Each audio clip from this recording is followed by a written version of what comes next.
Good morning, home learners. Thank you for coming back today and joining us. Really pleased to see you here with us.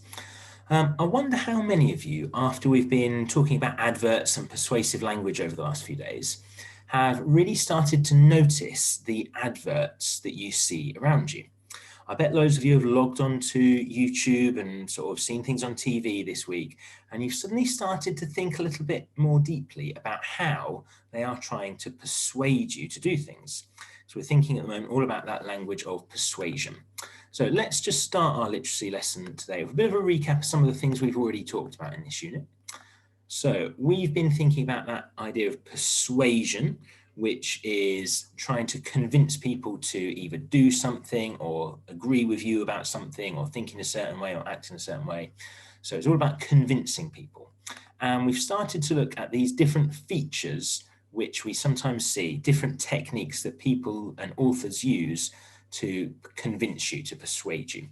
And I showed you yesterday this list of features which we've got a really good acronym for. Our acronym is AFOREST. That's the way that we're going to remember these 7 features. As I said yesterday, it's not necessarily an exhaustive list. By that I mean these aren't the only ways that you can persuade people, but these are 7 really common ways that we're going to try to tap into and use ourselves. So just as a quick reminder then, we've got alliteration, facts, opinions, rhetorical questions, emotive language, statistics, and the rule of 3. And again, as an even more deep of a reminder, we've got alliteration. That means using the same word, means using words which start with the same letter or sound. So a couple of words in a row that maybe start with the same letter, that can sound really good in an advert. We can use facts. These are really kind of undeniable truths that can be really convincing to our readers. The opposite of that, we might have opinions, because one person's opinion can be just as persuasive if we've got one person that's tried it and liked it. We can use rhetorical questions. These are questions that don't really require an answer, or we're not expecting an answer for, and they can be quite hard to disagree with, and they can engage our reader really well. We can use emotive language, which is where we're trying to tap into their emotions. We're trying to make them feel a particular way. We can use statistics. These are number facts. They can be really persuasive because they are undeniable figures and numbers. And we can use the rule of 3, which is that really common idea that if we're including a list of 3 or 3 reasons, that often sort of sounds really pleasant. It's just over time, people have realized that a list of 3 things often sounds better than 2 or 4 or so on. And yesterday, of course, we looked at one particular advert, a sort of advertising leaflet for Alton Towers. What we're going to do today is we're going to try looking at some more real life adverts. And I want you to try to spot where these professional advertisers for these real life adverts have used some of these features. So let's start having a look. Here is one first of all, it's for dairy milk. Can you have a quick chat at home, maybe pause the video for each picture I'm about to show you here, and have a quick think and a quick chat maybe, which of our features can you see on this advert? So this is a billboard. It says milky, creamy, yummy. What feature have they used there? Hopefully you agree with me. We've got the rule of 3 there, haven't we? We've got 3 adjectives: milky, creamy, yummy. Moving on, we've got this one. It says Colgate. This is toothpaste. And it says 9 out of 10 dentists who tried would recommend it. What feature is it we're seeing there? We've got there a statistic, haven't we? It says 9 out of 10 dentists who tried it would recommend it. We've got a little, the kind of small print, if you like, here. This is come from a survey. So they've asked some doctors who would recommend using toothpaste. Apparently 9 out of 10 would. So there you go. Statistics. Now, I know 1 or 2 of you at home will be going, Mr. Vass, you're not allowed to promote alcohol to kids. And I can sincerely say I would never recommend drinking Carlsberg. There's much better beers available. So this one says Carlsberg, probably the best beer in the world. What feature are we seeing there then? Have a quick chat at home. This tagline here, probably the best beer in the world. What's that an example of? we've got an opinion there, haven't we? Probably the best beer in the world. You can't prove that. There's no way of measuring that. They've used an opinion as part of their advertising campaign. Okay, here is one for the National Lottery, where you can buy a cheap ticket and maybe win big. You've got the chance of winning millions of pounds. And they've used this tagline: been missing out on your dreams?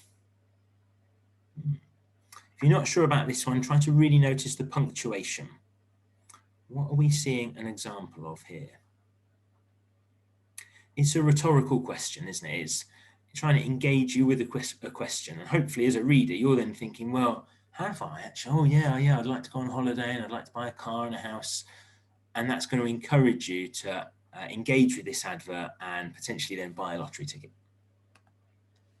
Now this is an interesting one, because what you're seeing here isn't an advert as such, but it's certainly trying to persuade you. This is a packet of cigarettes, and it says on it in big, bold letters, "Smoking kills." Now that's true. But I wonder why that's on there. This is actually from the government. The government have said, this is law, that cigarette packets need to have this kind of message on it. So this isn't from the cigarette company itself. This is from the government. The government say, if you want to sell cigarettes, you have to have this kind of messaging on your packet in big, bold letters. Now, what sort of feature is used here? What is it the government's done to try to persuade you, weirdly, not to buy this packet of cigarettes? I think they're using their emotive language, because that really stops you in your tracks, I think. If you read something that says this product kills, you will feel quite an emotional pull there. You will suddenly be quite shocked. You might be quite scared. You'll certainly be kind of shocked into actually reading that, engaging with it, and really thinking about it. I think that's a really good example of emotive language. And it's a little bit different to the other ones, because it's not an advertisement by the company persuading you to buy it. It's one of the few examples you'll ever see of a product actually persuading you not to buy it, because we know that cigarettes are not good for our health. Okay, so today's lesson then.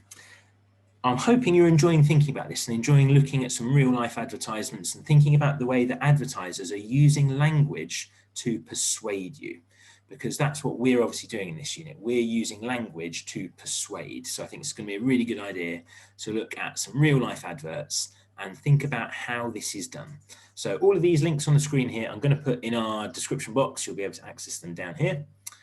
And I'd like you to go through and to try to analyze these adverts. And I'll explain what I mean by that.